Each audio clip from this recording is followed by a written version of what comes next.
বউ আর শাশুড়ি সমান সমান অধিকার পাবে। আপনারা হয়তো বলবেন, এটা আবার কোন আইন, কোথা থেকে শুনছেন? হ্যাঁ, কিভাবে আমি বলি। শাশুড়ি কিন্তু যে পরিবারের বউ হয়ে আসছে ওই পরিবারে কিন্তু জন্ম নেয় নাই।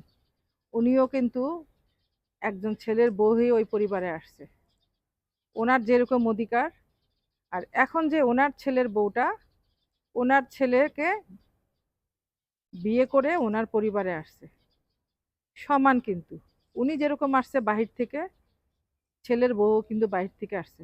তাহলে ওনার এত মাথা ব্যথা কেন? উনি এত কথা কেন বলে?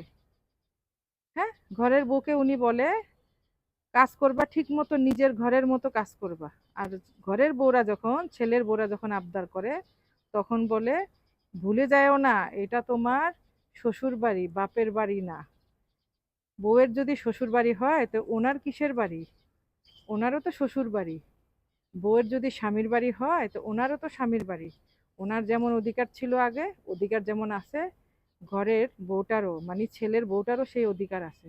তাহলে ছেলের বউটার সাথে এই ধরনের আচরণ কেন করবে বলেন তো আপনারা? যদি ভিডিওটা ভালো লাগে তাহলে কমেন্টে এসে অবশ্যই জানাবেন।